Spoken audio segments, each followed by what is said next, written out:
The lights of the auditorium cast a golden glow across the stage, bouncing off polished instruments and glittering curtains.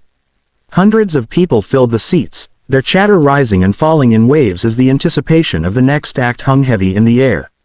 A familiar buzz of excitement ran through the crowd, the kind of energy that always filled talent shows when someone new stepped up to take the spotlight. The host's voice boomed, announcing the next contestant, and from the side of the stage emerged a boy so small and unassuming that a ripple of murmurs passed through the audience almost immediately. He couldn't have been older than 12 or 13. His shirt was clean but worn, the fabric faded from years of use. His shoes looked a size too big, the laces tied in uneven knots. His hair was neatly combed, though clearly with no fancy stylist behind it, just careful hands that wanted him to look his best. He clutched the microphone as if it was the only anchor in a sea of eyes that suddenly bore down on him. The room's energy shifted. Some audience members leaned forward in curiosity, intrigued by his timid appearance. Others exchanged doubtful glances, already lowering their expectations. Even the judges at the long panel table wore looks of polite caution. They had seen countless hopefuls before. Some surprised them, others faltered under the pressure. The boy looked like the latter, and the weight of that doubt pressed heavily against him. He shuffled toward the center of the stage, his steps small and hesitant. His free hand brushed nervously against his pants as if trying to wipe away sweat, and for a moment, he looked out into the massive auditorium. The bright lights obscured the faces of most of the audience, but he could still feel their presence, hear the faint shuffling of feet and the creak of chairs. A lump formed in his throat, and he closed his eyes briefly, inhaling sharply as if gathering every ounce of courage he had carried with him to that stage. The host gave him an encouraging nod before retreating, leaving him alone in the spotlight. One of the judges leaned forward, speaking into their microphone. "Hello, what's your name?" The boy's voice cracked slightly as he gave it, his accent clear, his words carrying the careful cadence of someone whose first language wasn't English. He spoke softly, almost swallowed by the vastness of the auditorium, and some audience members had to strain to hear him. "And what will you be performing for us today?" the judge asked again. The boy tightened his grip on the microphone, glanced at the floor, then back up, and whispered, "Hotel California." The announcement sent another ripple through the crowd. Hotel California, a song beloved and feared in equal measure, beloved for its haunting melody and timeless lyrics, feared for its difficulty. Even seasoned performers often struggled with its shifting notes and emotional weight. A few audience members gasped softly, while others chuckled under their breath. Choosing that song seemed audacious, maybe even foolish, for someone so young. One judge raised their brows, half smiling. "That's quite a big choice," they said, their tone somewhere between admiration and disbelief. "Are you ready?" The boy nodded quickly, though his small tremor betrayed the nerves churning inside him. He wasn't just singing to impress strangers. He was singing for his family, for the streets where he had practiced quietly to himself, for every moment he had dreamed of this exact chance.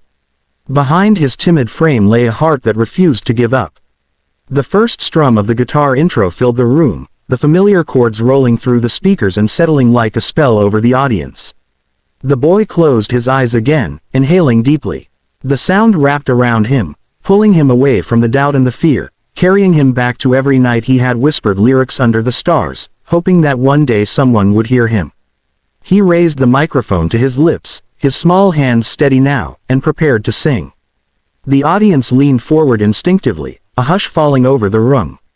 It was the moment that would decide everything, whether the boy would crumble under the weight of expectation, or whether he would rise and astonish them all. In that breathless pause before the first lyric, the auditorium seemed to freeze. The chatter was gone, the whispers silenced. Every spotlight focused on him, every camera ready, every heart waiting. And though he looked like a fragile figure under the enormous stage lights, there was something unshakable in his stance now. He had walked out timid and underestimated. But he was about to prove that appearances could deceive, and that even the smallest voice could carry the weight of a song that would echo forever. The first chord still lingered in the air when the boy lifted the microphone and let the first words escape his lips. His voice was soft at first, fragile like a whisper carried by the wind, yet it held something magnetic that instantly silenced every corner of the auditorium. Conversation stopped mid-sentence. Phones stilled in people's hands, and the restless crowd leaned in unconsciously, as though afraid to miss even a single note. The judges exchanged quick glances. They had expected nerves, stumbles, maybe even an early end to the performance. Instead, what they heard was raw emotion, unpolished, unpretentious, but deeply real. His voice trembled faintly, not with weakness, but with a kind of vulnerability that gripped everyone listening. As the verse unfolded, his confidence grew. He opened his eyes, revealing a gaze that had shifted from shy uncertainty to fierce determination. Each lyric seemed to rise from somewhere deep inside him, not rehearsed or copied, but lived. He didn't just sing the words, he carried their weight, like he understood every shadow and every longing woven into the song. The hall, vast and imposing moments ago, now seemed to shrink around him, the audience held captive by the sound of a boy pouring his soul into every note. By the time he reached the chorus, his voice had transformed completely. The once timid tones now soared, strong and resonant, filling the auditorium with unexpected power. The contrast was staggering. A poor Filipino boy who looked too small for the stage suddenly commanding it with a voice that seemed larger than life. The judges leaned forward instinctively, their eyes wide, their pens forgotten. One rested a hand against their chest, visibly moved, while another whispered something to a colleague, shaking their head in disbelief. The audience erupted mid-performance, not in disruption, but in awe.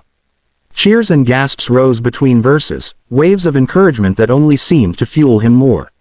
Yet through it all, the boy remained focused, his eyes closing often as if the world around him had disappeared and only the music remained. He sang not to impress, but to release, to share something deeply personal. The middle of the song, often where nerves creep back in, became his triumph. His voice bent and stretched with the melody, gliding through the difficult transitions with surprising ease. At one point, his notes cracked slightly under the strain, but instead of breaking the spell, it only deepened it. That imperfection was human, honest, proof that he wasn't performing for perfection, he was performing from the heart. The audience felt it, their hearts swelling in unison, many wiping at their eyes without realizing tears had formed. As the climax approached, the boy clenched his fist at his side, his body leaning forward with intensity. He drew in a deep breath, and with it, unleashed a sound that filled every corner of the auditorium. His voice soared higher than anyone expected, carrying the weight of his struggles, his dreams, and the quiet resilience of someone who had fought too long to be heard. The song was no longer just Hotel California. It was his story, his prayer, his victory.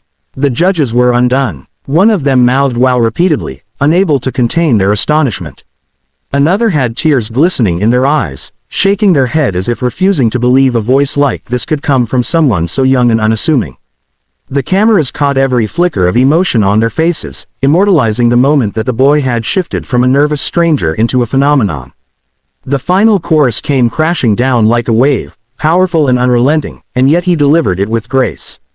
His small frame seemed too fragile to carry such a vast sound, but he pushed through, his voice unwavering, echoing with haunting beauty. The crowd rose to their feet before the last note even finished, unable to contain their energy. When the song ended, he held the microphone close for a moment longer, as if releasing the last of his breath into the silence. His chest rose and fell quickly, his eyes glistening as he scanned the faces before him. The final note hung in the air like a ghost, fading slowly into the stunned quiet of the auditorium. For a second, no one moved. No one breathed. The power of what had just happened kept them suspended in a spell of disbelief. Then, as if a dam had broken, the audience erupted. Applause thundered through the hall, cheers and whistles exploding in waves. People stood from their seats, clapping furiously, some even shouting his name. And there he stood, in the middle of it all, a boy who had walked on stage as an underdog but now stood tall, bathed in the sound of thousands of voices cheering for him. He lowered the microphone slowly, tears welling in his eyes, not from nerves anymore, but from the realization that this moment was real. For the first time in his life, the world had heard him, and the world could not forget. The roar of the crowd echoed long after the last note faded, a tidal wave of clapping, cheering, and stomping that rattled the very walls of the auditorium. Golden lights from the stage reflected off thousands of hands raised high, some people crying openly, others grinning in disbelief. Phones captured every second, dozens of little glowing screens aimed at the small boy who stood frozen in the spotlight, his chest rising and falling quickly as he tried to process what was happening. The judges were on their feet, clapping hard, their smiles wide but their eyes wet with tears. One judge mouthed the word extraordinary while another simply shook their head, stunned into silence. The boy stood trembling, microphone still in his hand, as if afraid that moving would break the spell. The audience's cheers seemed to swell louder the longer he stood there, as though the entire auditorium was united in one unstoppable force of love and admiration. Then, amidst the thunder of applause, the most iconic sound of the show cut through, the slam of a hand hitting the golden buzzer. A sharp burst of music and a bright flash of golden light exploded across the stage. The boy gasped audibly, his small hand flying to his mouth as the world around him transformed. Confetti cannons fired from the sides of the stage, raining down shimmering flakes of gold that sparkled under the spotlight. The entire stage became a shower of light and celebration, golden streams cascading down onto his hair, his shoulders, his microphone.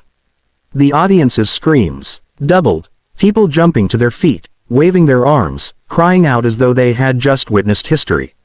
The judges pointed toward him, clapping, shouting words of encouragement over the deafening sound of the crowd. One judge leaned over the desk, their face shining with joy, shouting, "You are unbelievable."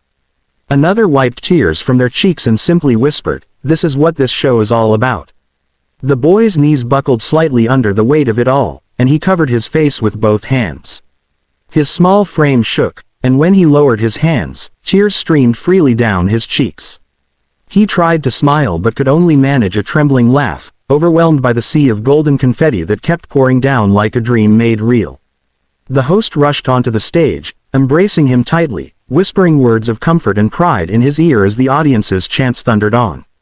He looked out into the crowd, his vision blurred by tears, and saw faces cheering for him, faces of strangers who now felt like family, united by his voice.